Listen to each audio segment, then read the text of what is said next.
நீங்க நம்பிக்கையோடு இருந்தா உங்க உடம்புல ஏற்பட்ட sugar, BP, kidney problem, thyroid இதை அத்தனையும் செலவே இல்லாமல் சரி பண்ண முடியுன்றதுக்கு ஆதாரம் இந்த பதிவில் இருக்குது. சாயப்பா கிட்ட இது வேணும் அது வேணும்னு கேட்டிங்கன்னா அது அவருக்கு ஈகோயிசத்தை ஏற்படுத்தி அதை தராமல் செய்து விடுவார்.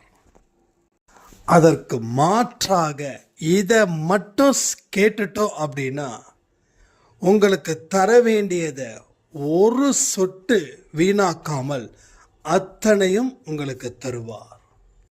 100 வருஷம் வாழணுமா? வாழணும்னு ஆசை இருந்தா உடனே கேட்ட வேண்டியதானே. எதிர்ப்பவர்களை நீங்க இந்த முறையில் எதிர்க்க ஆரம்பிச்சிட்டா உங்களை எதிர்ப்பவர்கள் கை ஓங்கும், நீங்கள் மேலும் அடிமைப்படுத்தப்படுவீர்கள். சீரியஸா இருக்கிறன்ற பேர்ல உதாசீனப்படுத்தாதீங்க. எந்த மனுஷன் அமைதியை காக்குறானோ அவனுக்கே அற்புத சக்தி மேலோங்குதுன்றத இந்த பதிவின் மூலமா நீங்க தெரிஞ்சுக்கலாம். ஓம் சாயிரா சாயிரா, ஓம் சாயிரா சாயிரா, ஓம் சாயிரா சாயிரா, அன்பே சாயிரா, பேரன்பே சாயிரா, அகிலம் தளிக்க ஆத்மா விழிக்க அனுதினம் சாயிரா, எங்கள் அன்பே சாயிரா. ஒன்றே இறைவன், ஒன்றே பூமிக்கென்றும் சாயிரா, சரணம் சாயிரா, நன்றே செய்து வாழ்வோம், நாம் ஒன்றே செய்து வாழ்வோம், அன்பே சாயிரா.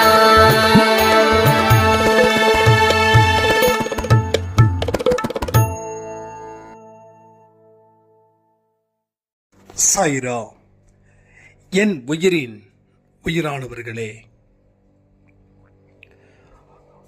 ஒரு பெரிய சரித்திரத்தை நான் படைக்க போறேன்.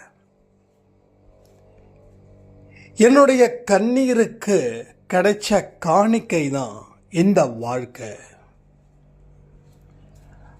அன்பே சாய் குடும்பத்தில் இருக்கிறவங்களுக்கு சாயப்பா மிகுந்த கரிசனம் காட்டுகிறார்.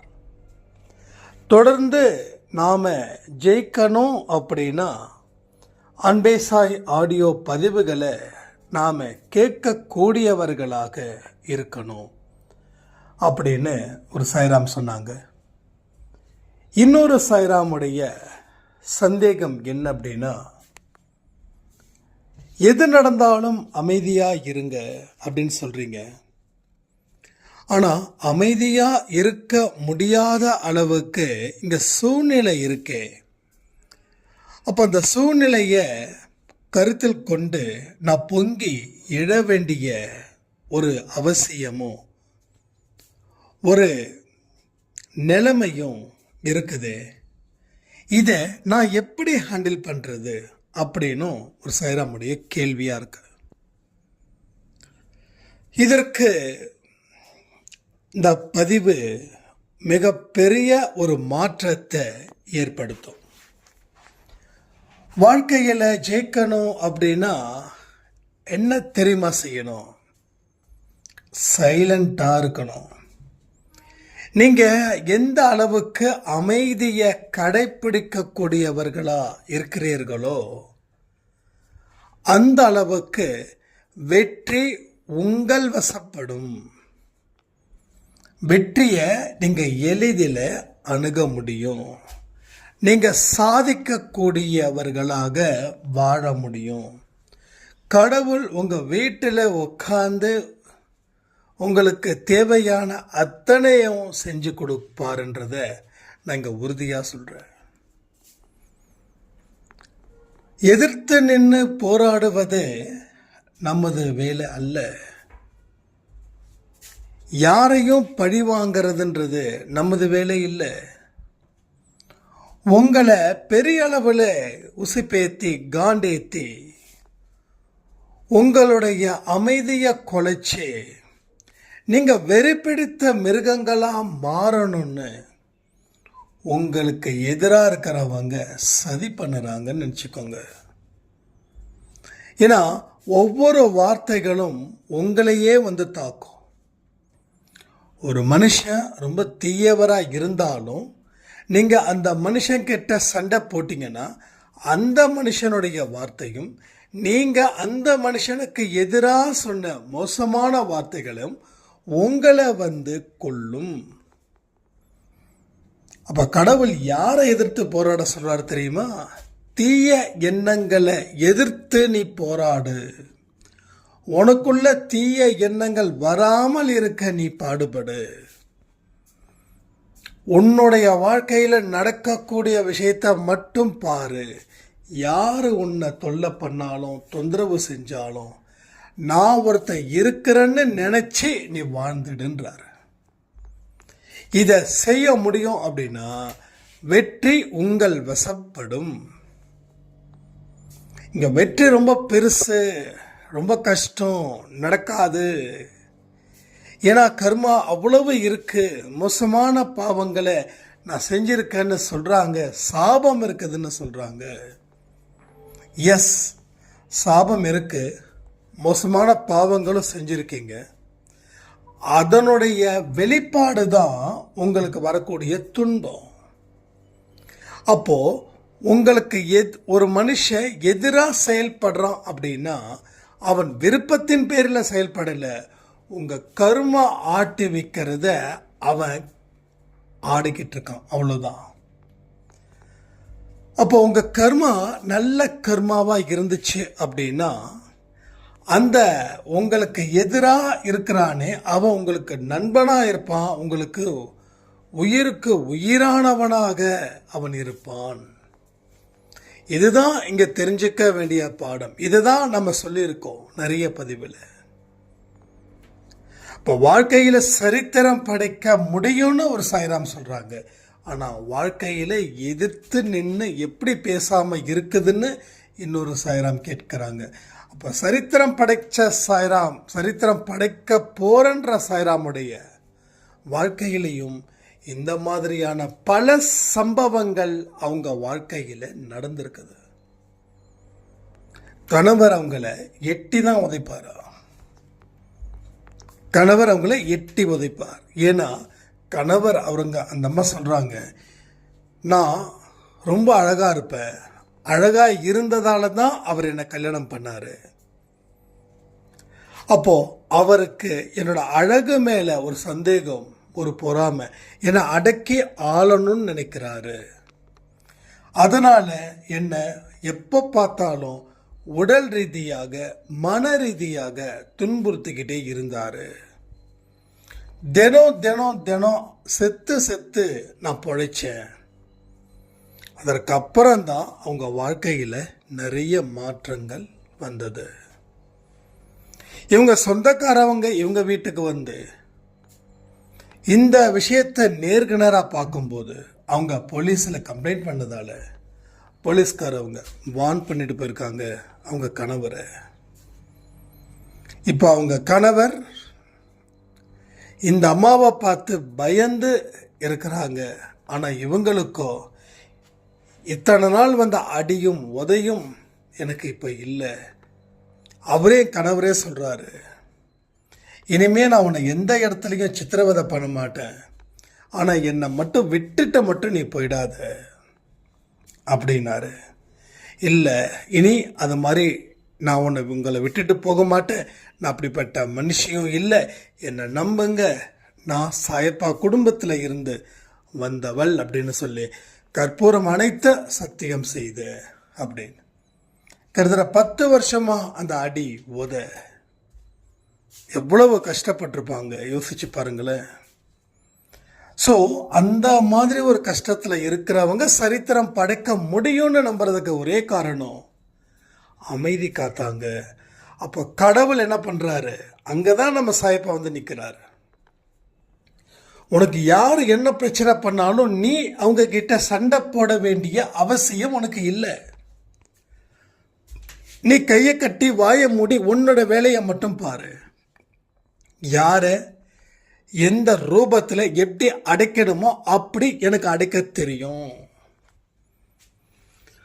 ஸோ இந்த வார்த்தைகள் படி அவங்க அமைதியாக தான் கடமையை செய்யும்போது அவங்க வீட்டில் ஒரு உறவு வந்து இந்த மாதிரி விஷயங்கள் அவங்க கண்ணுக்கு முன்னாடியே கணவர் இப்படி அரங்கேற்றும் போது தான் இந்த பிரச்சனை வெடிக்குது. ஸோ யோசிச்சு பாருங்க. இத்தனைக்கும் அந்த கணவருடைய உறவு, அவங்க மனைவியோட உறவு இல்லை, கணவருடைய உறவு. ஒருவேளை மனைவியோட உறவை கம்ப்ளைண்ட் பண்ணால் நிலம் இன்னும் மோசமாகும். அப்போ எந்த மாதிரியான ஒரு மேஜிக் அவங்க வாழ்க்கையில் நடந்திருக்குதுன்றதை கொஞ்சம் யோசிச்சு பாருங்க. அப்போ நம்மளை கண்டிப்பாக பல பேர் நம்மளை கோபப்படுத்த தயாராக இருப்பாங்க.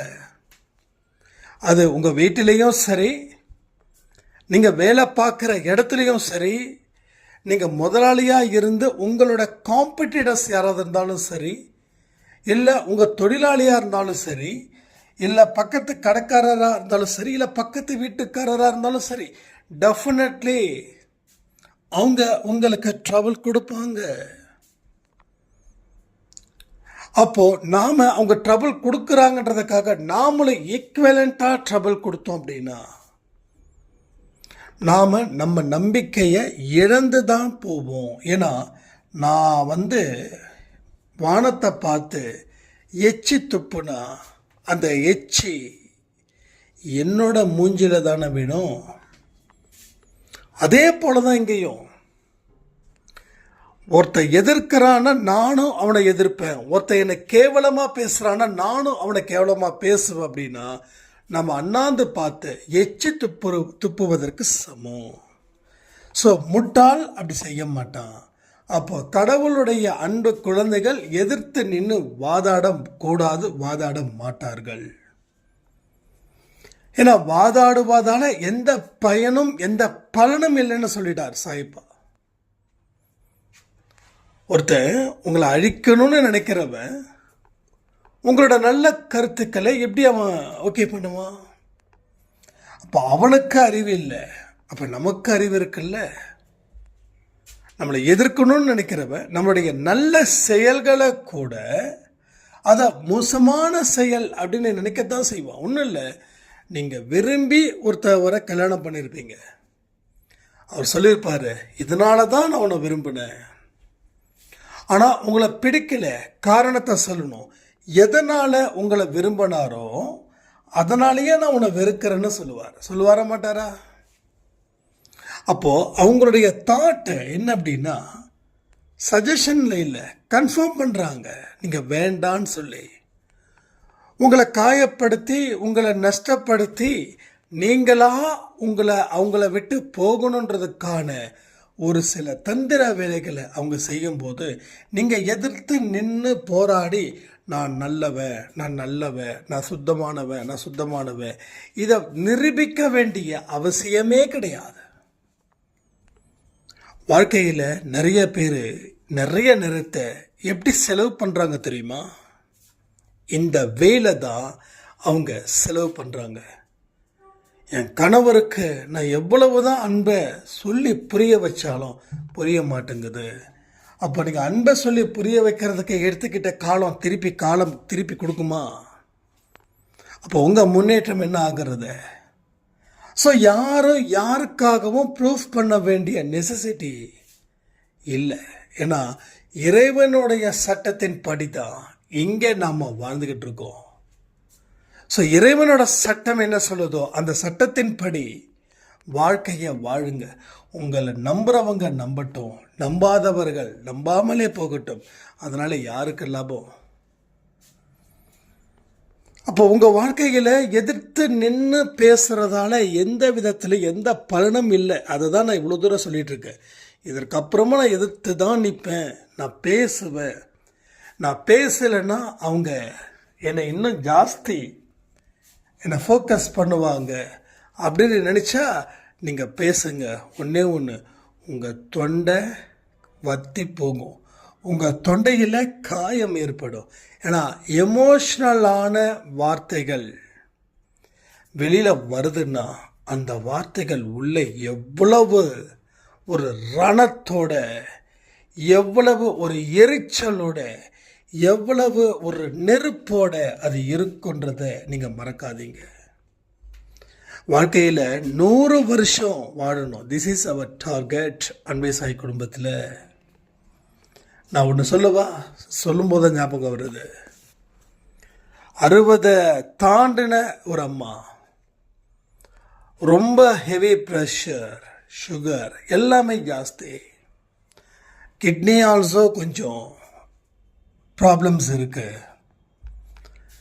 பட் அவங்க டோட்டலாக ரிப்போர்ட்ஸ்லாம் எடுக்கும்போது மேக்ஸிமம் 2-3 இயர்ஸ் தான் அவங்க லைஃப்பை லீட் பண்ண முடியும். ஸோ இதுக்கு there is a no treatment. So tablet just maintain பண்ணும். ஏன்னா ஆல்ரெடி உடல் உறுப்புகள் எல்லாமே கொஞ்சம் டேமேஜ் ஆகுது. ஒரு பெண்ணு நல்லா புரிஞ்சுக்கோங்க. பட் தண்ணி அடித்து உடம்பு கெட்டு போனவனை கூட காப்பாற்றிடலாம். ஆனால் எமோஷ்னலாக இருக்கிறவங்களுடைய அந்த உடல்நிலை எவ்வளவு பலகீனமாகுதுன்னு யோசிச்சு பாருங்க.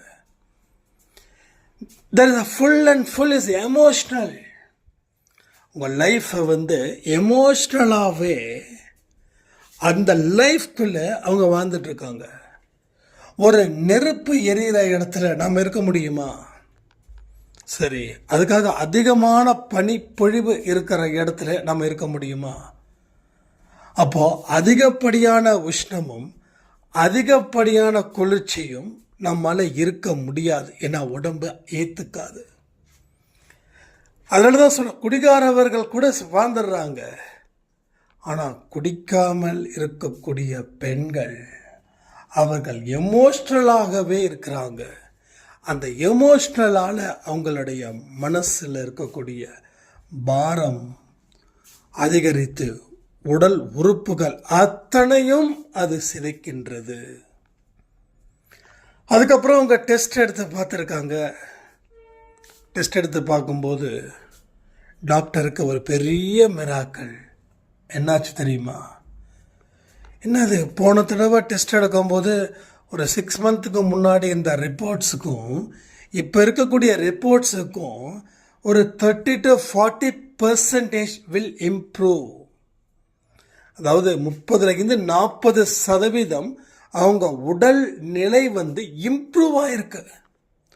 ஹவுஸ் ஆர் பாசிபிள் அப்படின்னா there is only one, without emotional. அவங்க வாழ்ந்த வாழ்க்கை எப்படி இருந்தது? எமோஷ்னல் இல்லாத ஒரு வாழ்க்கையை வாழ்ந்தாங்க. எது நடந்தாலும் அது இறைவனுக்கு கேட்கட்டும், நான் இனி யாரையும் தட்டி கேட்பது இல்லை அப்படின்னு அந்த கொடுத்த டேப்லெட்டை மட்டும் கண்டினியூ பண்ணாங்க. ஆனால் டாக்டருக்கு தெரியும் அது இம்ப்ரூவ்மெண்ட் ஆகாது. ஏன்னா ஜஸ்ட் மெடிசன் ஒன்லி மெயின்டைன் தான் பண்ணுமே தவிர அந்த உடலை இம்ப்ரூவ்மெண்ட் ஆக்காது. அதே போல் அந்த நோயை குறைக்கவும் செய்யாது. Like BP tablet and sugar tablet நம்ம சாப்பிட்றோமே, ஒரு ஃபீவர் வந்தால் ஒரு டோலோ போட்டால் ஃபீவர் போயிடுது. ஒரு வயிறு வலி வந்தால் ஒரு டேப்லெட் போட்டால் வயிற்று வலி போயிடுது. ஒரு லூஸ் மோஷன் வந்தால் ஒரு டேப்லெட் போட்டால் அந்த நோய் போயிடுது.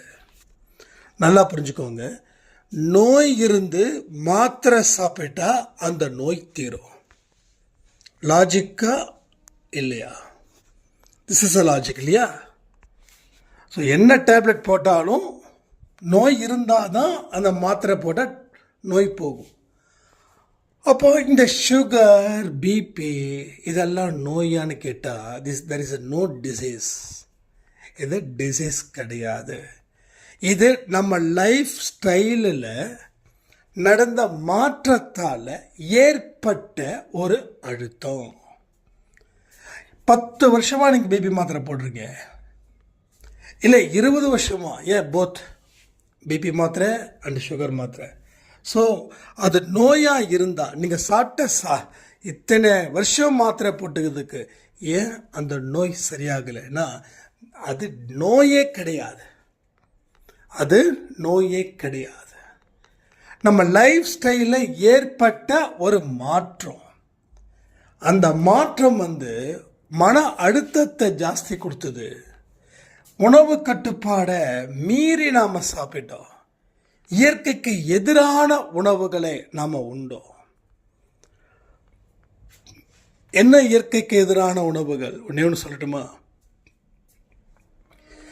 சண்டே வச்ச ஒரு கறி குழம்போ, ஒரு சிக்கன் குழம்போ, இல்லை வேற மீன் குழம்போ அடுத்த 2 நாளைக்கு வச்சு சாப்பிட்றீங்களே, இதுதான் இயற்கைக்கு எதிரானது.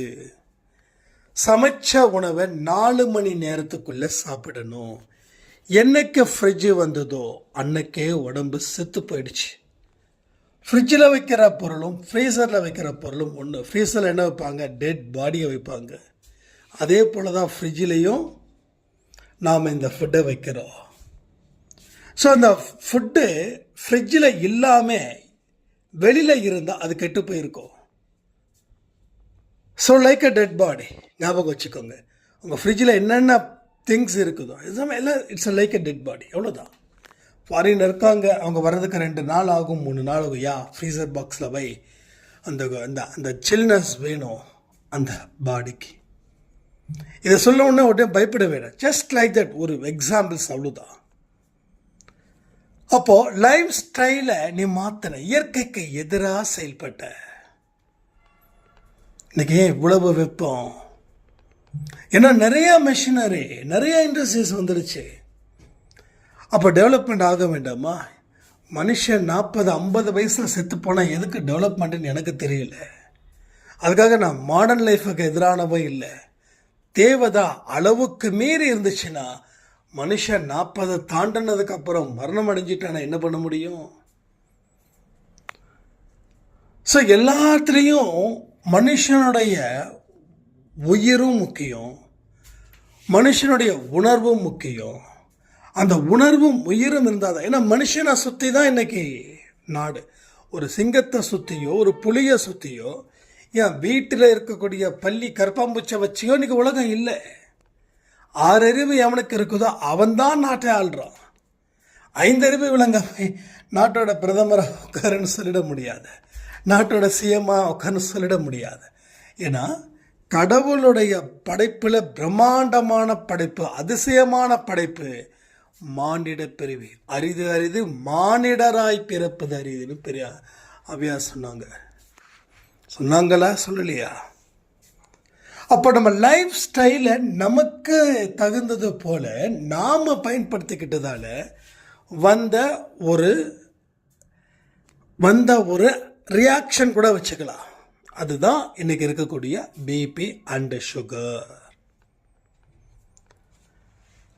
அப்போ அது போல தான் நம்ம வாழ்க்கையில் எல்லா விஷயங்களும் நம்மளுடைய மன மாற்றத்தின் அடிப்படையில் தான் இவ்வளவு பெரிய ஒரு விளைவுகளை கொடுக்க வேண்டிய நிலை நமக்கு வந்துடுச்சு.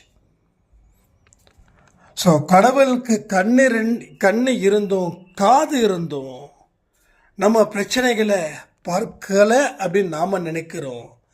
நாம் பார்த்தா கடவுள் பார்ப்பாரு, நாம் பார்க்கலன்னா கடவுள் பார்க்க மாட்டார்.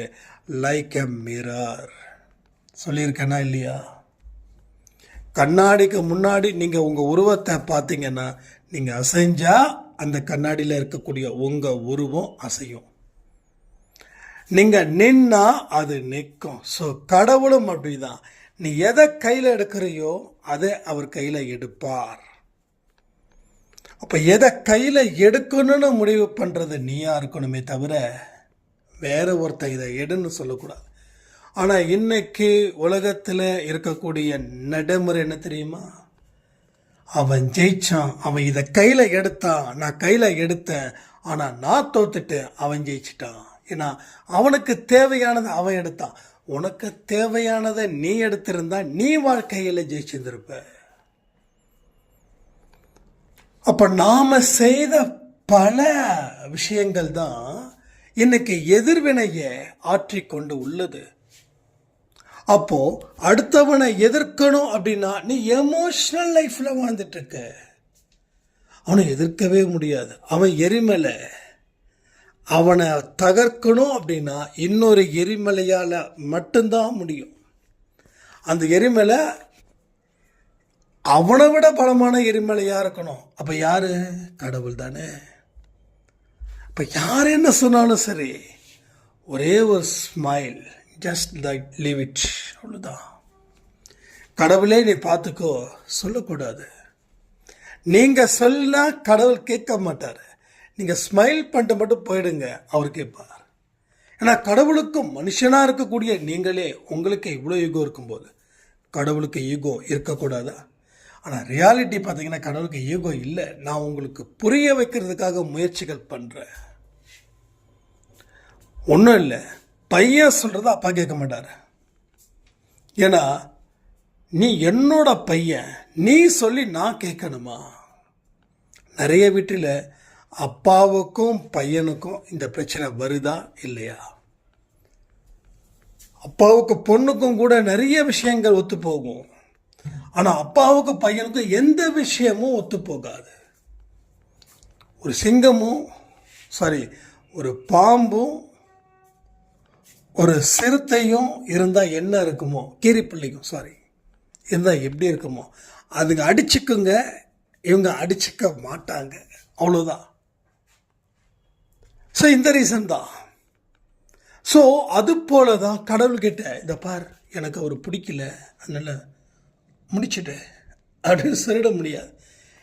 படைச்சவன் நான், நீ எனக்கு அறிவுரை கொடுறியா? கடவுளுக்கு நிறைய இடத்துல கொஞ்சம் ஈகோயிசம் இருக்குங்க. நான் அடிக்கடி சொல்லுவேன், கடவுளோட கணக்கை பார்த்து உங்கள் வாழ்க்கையில் நீங்கள் கணக்கு போடுங்கன்னு. ஆனால் அது யாரும் செவி சாய்க்கல. என்ன வேணும்னு சொல்லி கேட்காதீங்க, என்ன செய்யணும்னு கேளுங்க அவர்கிட்ட. எனக்கு இது வேணும் அது வேணும்னு சொல்லி கேட்காதீங்க. நான் என்ன செய்யணும்னு என்னைக்கு நீங்கள் கேட்குறீங்களோ அன்னைக்கு உங்களுக்கு எல்லாம் கிடைக்கும். என் பிள்ளை பாரு, இவ்வளவு அனுபவம் இருந்து என்ன வேணும் என்ன செய்யணும்னு கேட்குது. ஆனால் இது வேணும் அது வேணும்னு சொல்லி ஒரு நாள் கூட என் குழந்தை கேட்டதே இல்லை. ஸோ அந்த மாதிரியான ஒரு வாழ்க்கையை உங்களால் வாழ முடிஞ்சா நீங்கள் தாங்க உங்கள் குடும்பத்திலேயே முக்கியமான ஒரு ஆளாக வருவீங்க. ஸோ எதிர்த்து நின்று சண்டை போடுறதை விட்டுட்டு வாழ்க்கையை வாழ்வதற்கு என்ன தேவை இருக்கோ அதை அவர்கிட்ட கை கட்டி வாய்ப்பத்தி நின்று கேளுங்க. எது நடந்தாலும் உன்னுடைய அனுமதி இன்றியா என் வாழ்க்கையில் நடக்க போகுதுன்னு அவரையே கேள்வி கேளுங்க. அப்போ எது நடந்தாலும் சரி, உங்கள் காலை பிடிச்சி இழுத்து உங்களை கீழே தள்ளி துன்பப்பட வச்சாங்களா? என்னால் பல்லு மூக்கு உடைஞ்சுதா? ரொம்ப சந்தோஷமாக எழுந்திரிச்சிருங்க. ஏன்னா நடக்க வேண்டிய ஒரு தண்டனை இவனால நடந்துச்சு. நடக்க வேண்டிய ஒரு தண்டனை, திஸ் இஸ் அ பனிஷ்மெண்ட். என்னைக்கோ செய்த தப்புக்கு இன்னைக்கு உனக்கு பனிஷ்மெண்ட். அந்த பனிஷ்மெண்ட்டு உனக்குள்ள இன்னைக்கு கடவுள் கொடுத்தாரு, அவ்வளோதான். நான் ஒரு 1 வீக் முன்னாடி கால் வலி, பயங்கர வலி, அப்படி இப்படியே சொல்லிட்டு இருந்தேனே, ஞாபகம் இருக்கா உங்களுக்கு? ஜஸ்ட் 2 நாளில் கடவுளுடைய ஆசீர்வாதத்தால் சரி ஆயிடுச்சு. அப்போது அதுக்கு முன்னாடி ஒரு கான்வர்சேஷன் எனக்கும் விஷ்ணு சாய்க்கும் வந்தது. நான் வேகமாக நடப்பேன், அவர் கொஞ்சம் ஸ்லோவாக நடப்பார். அப்போ நான் சொல்கிறேன், வேகமாக நடப்பா, 40 நிமிஷத்தில் 5000 கவுண்ட் பண்ணணும், ஸ்டெப்ஸ் எடுக்கணும். ஆனால் நீ ஃபஸ்ட்டு 15 மினிட்ஸ்லேயே நீ இப்படி டல்லாக உட்காந்தா என்ன அர்த்தம்? நீ வெயிட், நானாவது 5-6 கிலோ, நீ கிட்டத்தட்ட டபுள் டிஜிட் அளவுக்கு நீ வெயிட்டை குறைக்கணும் அப்படின்னு சொல்லும்போது எனக்கு திடீர்னு சட்டுன்னு கோவம் வந்துச்சு. இதை பார், இனிமேல் நான் வாக்கிங் வரவே மாட்டேன், இனிமே உன் உடம்ப நீ காப்பாற்றிக்கோ, இதுக்கு மேலே என்னால் கத்த முடியாது, இதுதான் லாஸ்ட்டு அப்படின்னு சொன்ன உடனே தான் அன்னைக்கு ஈவினிங் மேலே எனக்கு கால் ஒரு அடி எடுத்து வைக்க கூட முடியல. நானும் யோசிக்கிறேன் என்னடா இது, என்ன இந்த காலுக்கு அவ்வளோ தூரம் வலி பிச்சுட்டு போயிடுச்சு. ஒரு அடி எடுத்து வைக்க முடியல, காலு குடையுது, நிற்க முடியல, நடக்க முடியல, உட்கார முடியல, என்ன பண்ணுறதுன்னு ஒன்றுமே புரியல. கடைசியில் கடவுள்கிட்ட என்ன சாயப்பா நான் தப்பு பண்ணுன்னு அவர்கிட்ட கேட்குறேன். என் கால் வலியை சரி பண்ணுன்னு அவர்கிட்ட கேட்கல. நம்ம நல்லா புரிஞ்சுக்கணும், நான் என்ன தப்பு செஞ்சேன் அப்படின்னு ஒரு 5 நிமிஷம் ஜஸ்ட் ரிலாக்ஸ் பண்ணுறேன். விடணும் அடிக்கணுன்றத ஓகே கர்மா, அதனாலயா இல்லை அப்படி இருக்க வாய்ப்பு இல்லையே நமக்கு தோணும். அவர்கிட்ட கேட்க தான் தோணும். இல்லை அது இல்லை அப்படின்ற மாதிரியே ஒரு இது. அதுக்கப்புறம்தான் கான்வர்சேஷன் டக்குன்னு வந்தது. இல்லை லாஸ்ட் டே தான் இது, இனி நடக்க மாட்டேன். நாம் சொன்ன வாய் கொழுப்பு நம்மளையே வந்து தாக்குச்சுன்னு உன்னை சாய்ப்பாட சொன்னேன். இனிமேல் நான் நெகட்டிவாக எதையுமே நான் பேச மாட்டேன், நான் டென்ஷன் ஆக மாட்டேன், கோவப்பட மாட்டேன் அப்படின்னு சொல்லி நான் இது பண்ணும்போது தான் கடைசியில் சாய்ப்பா சொல்கிறாரு, ஐஸ் கட்டி ஒத்தடம் கொடு அப்படின்னு. ஸோ அன்றைக்கி ஈவினிங் வந்து உடனே ஐஸ் கியூப் எடுத்து ஒத்தடம் கொடுத்ததுக்கப்புறம் அடுத்த சில மணி நேரத்தில் அந்த வலி எனக்கு சுத்தமாக குறைஞ்சிது. அடுத்த நாள் வலி எங்கன்னே தெரியல. அப்போ என்ன பண்ணணும்னு அவர்கிட்ட உரிமையோட கேட்கும்போது பதில் தருகிறார். என் கால் வலியை சரி பண்ண மாட்டேன்றார். நான் என்ன பண்ணணும், எதனால் இப்படி நடந்துச்சுன்னு நம்ம கேட்கும்போது தான் நாம் ஏதாவது ஒரு பைத்தியகாரத்தனமான வேலை பண்ணியிருப்போம் இல்லையா, நான் பண்ண மாதிரி. அந்த மாதிரி ஒரு விஷயத்தை வந்து நிறுத்தும்போது நம்ம ஓஹோ இதுக்குத்தானா, இந்த வார்த்தை சொன்னதுக்கு தானா அப்படின்னு. அப்போ தான் விஷ்ணு சாய் ஒரு வார்த்தை சொன்னார், இப்படி தான் சொல்லியிருக்காருப்பா அப்படின்னு. அதான் சொன்னார், நீங்கள் சாய்ப்பா கிட்ட ரொம்ப க்ளோஸாக இருக்கீங்க, ஸோ உங்ககிட்டேருந்து எந்த ஒரு நெகட்டிவ் வேர்ட்ஸ் வந்தாலும் அதுக்கு பவர் இருக்குது அப்படின்னு. நான் அடிக்கடி சொல்லுவேன்னா வார்த்தைக்கே உயிர் இருக்குதுன்னு. ஆனால் நான் வந்து ஏதோ ஒரு கோவத்தில் பேசுகிறதால அப்படின்ற மாதிரி. நான் இதுதான் லாஸ்ட்டு வாக்கிங்னா நம்ம அப்படியே விட்டுற போகிறோம், அந்த நேரத்தில் கொந்தளிச்சிட்டோம், அது கூட தப்புன்றார். யோசிச்சு பாருங்க, சின்ன ஒரு வார்த்தை கூட வரக்கூடாது. ஏன்னா அந்த அளவுக்கு மனக்கட்டுப்பாடோடு இருந்தால் தான் நாம் இந்த கலியுகத்தில் வாழ முடியும். 100 வயசு வாழணும். அந்த அம்மா பாருங்கள், நான் சொன்னது எங்கே போயிடுச்சுன்னு நினைக்கிறேன், 60 முடிச்சிடுறேன்.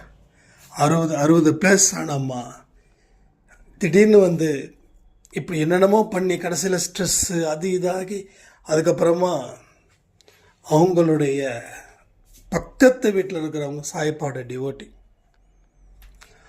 அவங்க வந்து என்னம்மா பண்ணுறீங்க, என்னம்மா செய்கிறீங்க அப்படின்னு சொல்லி கேட்டுட்டு இருக்கும்போது, இருமா காஃபி கொடுக்குறேன் அப்படின்னு சொல்லி அந்த அம்மா காஃபி போடும்போது, நம்ம அன்பே சாய் 12 மணிக்கு பப்ளிஷ் பண்ண உடனே அவங்க காஃபி போடுற நேரத்தில் அந்த அந்த அம்மா வீட்டுக்கு பக்கத்து வீட்டுக்காரம்மா தான் நம்ம அன்பே சாய் அம்மா, அவங்க வந்து ஆடியோ கேட்கும்போது, இவங்க காஃபி போட்டுகிட்டே இருக்காங்களாம், உன்னோட உடல் ஆரோக்கியம் அடுத்த 8 நாளில் தீரப்போகுது அப்படி இப்படின்னு சொல்லி நம்ம பேசிகிட்டு இருக்கோமா.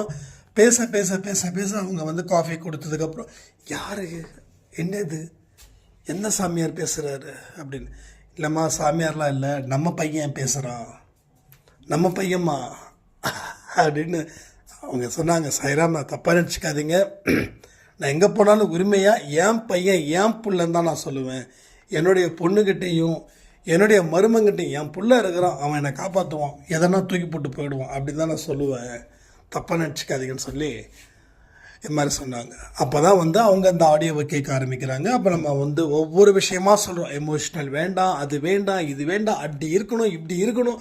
நம்ம தான் பயங்கரமாக சொல்லிக்கிட்டே இருப்போமே. சொல்ல அந்த அம்மா முடிவு பண்ணிட்டாங்க, சரி வாழ்நாள் முடிஞ்சிடுச்சு, இனி இந்த மாதிரியான விஷயங்களாவது கேட்டுக்கிட்டே செத்து போயிடலாமே அப்படின்னு நினைக்கும் போது தான் அப்போ அங்கே வீட்டில் இருக்கிற பசங்க, மாமா செக் பண்ணிட்டு போயிடலாம், டாக்டர் வந்து வர சொன்னார்னும் போது தான் அந்த ரிப்போர்ட்ஸ் எடுக்கும்போது அந்த ரிப்போர்ட்ஸில் 30 to 40% இம்ப்ரூவ்மெண்ட் ஆகிருக்குது. ஸோ வந்து டேப்லெட்டை கொஞ்சம் கொஞ்சமாக குறைச்சிடலான்னு சொல்லி ஒரு 15-16 டேப்லெட்டோ போட வேண்டிய இடத்துல ஒரு 3-4 டேப்லெட் குறைச்சிருக்காங்க. ஒவ்வொரு மாதமும் வாங்கன்னு சொல்லியிருக்காங்க. ஸோ நாளைக்கோ 2ஆம் தேதியோ 5ஆம் தேதியோ டைமிங் ஒவ்வொரு மாதமும் நான் போயிட்டு வந்துட்டு மறுபடியும் சொல்கிறேன் தம்பி அப்படின்னாங்க. ஸோ இதெல்லாம் கேட்க கேட்க கேட்க அவ்வளவு இனிமையாக இருக்குது. ஸோ அற்புதத்திலும் அற்புதம், அதிசயத்திலும் அதிசயம் அன்பே சாயில நடக்குது. ஸோ நீங்களும் தயாராக இருக்கணும்னு சொல்லி இந்த பதிவை நான் முடிக்கிறேன். ஜெய் சாய்ராம்.